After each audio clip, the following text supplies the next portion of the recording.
Welcome back to a new meeting, a new video interview.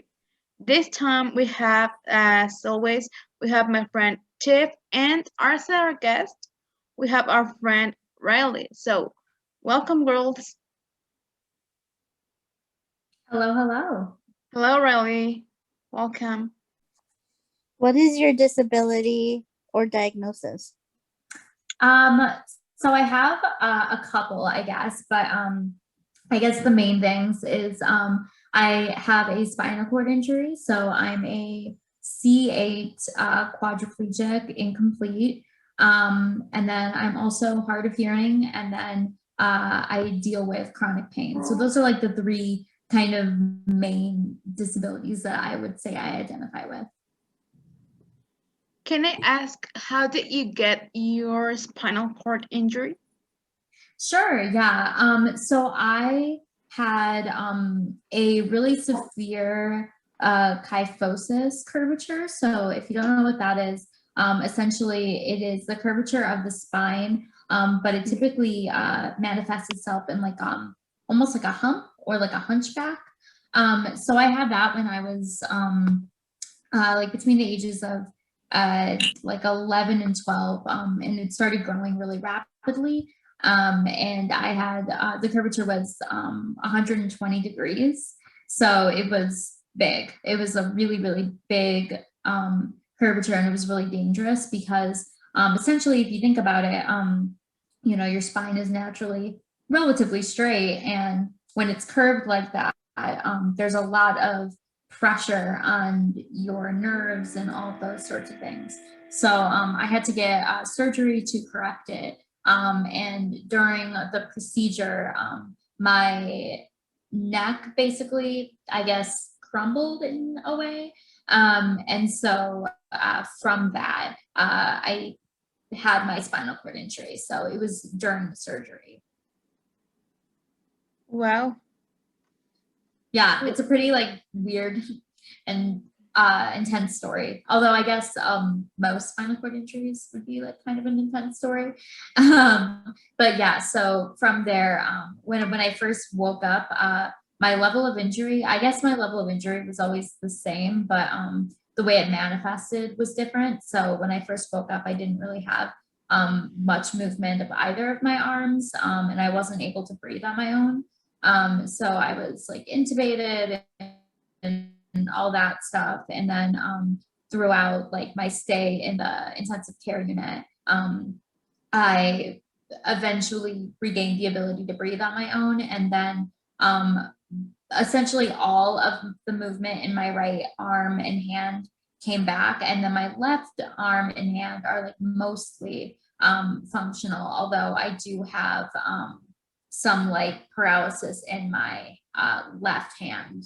And then like sensory wise and sort of like weird and confusing. Yeah. Do you deal currently with chronic pain? Yeah, so for me, I like I've sort of always have, at least since the beginning of my spinal cord injury and a little bit before that, because of the curvature, I had pain like in the actual like hump region. But then after my spinal cord injury, I dealt with like pain, I think a lot from like overusing my shoulders, overusing my hands and wrists and things like that. And now I deal with it pretty extensively on my left side. So even though technically my left side is weaker, I use it more than my right, which confuses a lot of people. But the reason I do is because I'm right-handed. So when I'm using my right hand to write or to, I don't know, shake somebody's hand, although I guess we're not doing much of that right now, anything like that, I'm holding myself up with my left hand and my left arm because I don't really have a whole lot of balance. So every day I'm using my right hand for all of like that fine motor stuff, but I'm holding myself up with my left hand. And so I think the overuse of that has really contributed to a lot of chronic pain. And then I also have, it's a syrinx on my spine, which is like a little sack of fluid essentially. And my like neurosurgeon thinks that that might be the cause of some chronic pain, but he's not totally aware yet. It's kind of hard to figure that out because I also have a spinal cord injury. So kind of noting things going on in my spine is very confusing. And then I also have a lot of instrumentation. So MRIs are not like the most effective things for me because there's just so much in the way. You have metal on your body? Yeah. So I have titanium rods. During my surgery, it was actually like 2 surgeries within the span of like, I think it was like 5 days. And one on my neck and then the other on my spine to correct my curvature. So they had to instrument it. I'm so horrible because I always forget the exact vertebrae, but I believe I am instrumented from my C2. So I'm instrumented really high.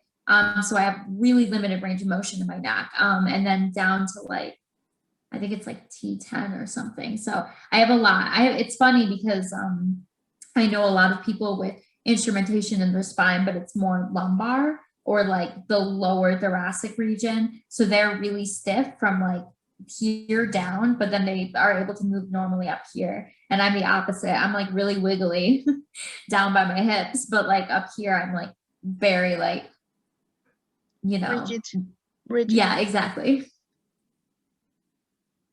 So basically, you have, correct me if I incorrect, but basically you don't have movement from this part down, or maybe. Yeah, no, you're basically correct. It's I always say like from the sternum down, so like that really bony area, like kind of in between like your breasts, like that area down is basically, that's where I would like say my level of injury is.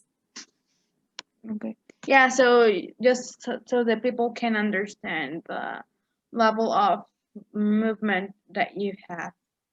Don't worry. Do you use any mobility aids? If so, have they helped you, and what do you use? Yeah, so I've been like a full-time wheelchair user since my spinal cord injury. So that was in May of 2008. So I use a manual chair, but since I believe like 2012, I've been using a manual chair with power assist. So I started with e-motion wheels, which for, you know, anyone who doesn't know, picture the regular like big wheel for a manual chair, which is called the rear wheel. So that wheel is fitted with a battery, and that battery basically powers that wheel a little bit. So if I move, like maybe if I push once, it kind of gives me a boost. So I've heard it like equated to like power steering. So I've been using that type of power assist since 2012. I love it. I switched to Abler Twion wheels, which are essentially the same thing. I just like them because they're like a little sleeker and a little lighter, but they do give a little less assistance. So it's sort of a give and take. But yeah, so I've been using a wheelchair since then. And I mean, I think most people in the disability community who use wheelchairs would agree with me when they say that it gave me the most independence that I could ever give. If I didn't have a wheelchair, I would be laying in bed up like all the time. I can't move my legs at all, so I'm unable to walk. So I don't know what I would be doing. So yeah, I mean, I would identify it as like a device of independence, not something that like I'm bound to or anything like that. That's why like I prefer like the term wheelchair user as opposed to like wheelchair bound or anything like that, because I use a wheelchair, but I'm not like, you know, it's not like something that is making my life worse. It's making my life better. But yeah, so I love my wheelchair. Her name is Lennox. I always name my wheelchairs. It's kind of funny. But sometimes I use that. I'm what's it called? Not a power chair, but a manual chair. But I think it for some people the powered wheels, like the two of the wheels that you said, they're for giving you more help to move you better. Mhm. Yeah. Mhm. So, what are some of the struggles you face on a daily basis that are related to your disability, physical, mental, or whatever you wanna share? Yeah, sure. I think honestly the main issue is society's fault and not really my actual impairment. Mhm. I think, I mean, I see you guys nodding, so you get Yeah. it. Unfortunately, you know, when you like go out in society, especially if you have a visible disability, you know, you're often sort of disregarded or ignored or patronized, or you know, you're viewed as less than because of your disability. Like an example that I would give is because of the coronavirus, you know, I haven't really been out of the house so much in the past, you know, year. And I was recently vaccinated, so I was able to use a little bit of that freedom with my best friend, and you know, we were actually going places safely with masks outdoors, you know, still the whole precautions. But when we were there, like out, people like would assume that like automatically that she was my mother. We look the same age. We're both 25. But they would treat me like, they would call me like a little girl, and all this different stuff. And like, I am 4'9", I'm short. So sometimes I'm like, all right, maybe they think I'm young, but you know, I carry myself like a 25-year-old woman. I'm an adult, you know, I know how to advocate for myself. I speak like an adult, and you know, it's just assumed that I'm a child or something like that. Or just, it's assumed that I cannot like have my own like opinions or make my own decisions. And that's like also like, I just feel like you shouldn't even treat a child like that. I feel like everyone should be treated like an autonomous human that can make their own decisions, and if they need guidance, then you know, follow suit after. But that's a whole other discussion. But yeah, that, and then inaccessibility, just Yeah. the sheer lack of accessibility in the world is pretty jarring. And what's crazy is that, you know, at least for me, like I live in the United States, and we passed the Americans with Disability Act in 1990, which is 5 years before I was born. So not that long ago at all. And that has provided a lot of accessibility in the US, and a lot of other countries have, you know, followed that sort of framework for the ADA.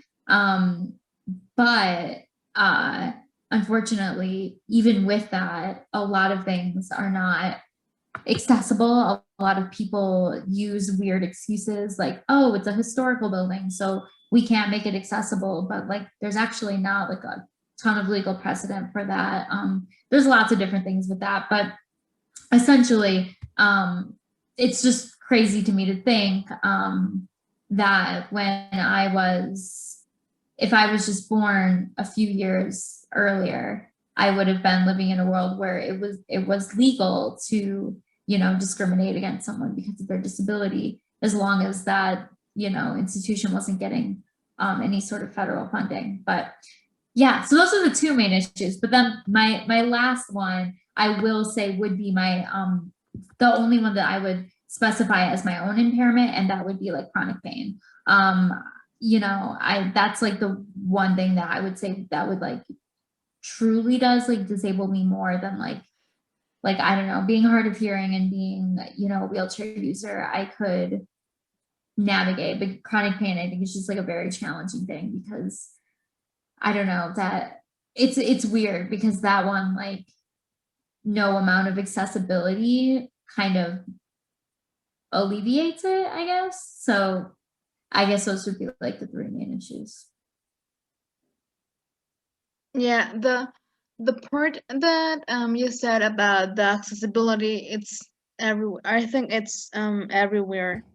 And for example, here in Mexico, there's lots of ramps that they are sometimes like this or too too big or like too steepy or like too the I don't know what's Like the the word. incline is too deep. Yeah, the inclination is too big, so we're dealing with that a lot, and I think there's everywhere, but I think in other places there the advances are better than other places.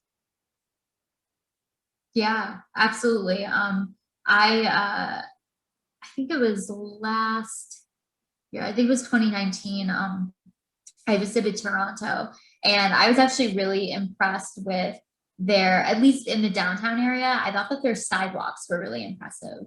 And like it was way better than anything that I had experienced in the US. You know, it was just, they were really wide, and you know, I haven't like explored all of Toronto. I really don't know the full scope of it, but I remember being there and being like, man, like the US could really take some tips on this. Like it was just so nice. Yeah, there's places more like they're more conscious than others Mhm. sometimes. Tip we will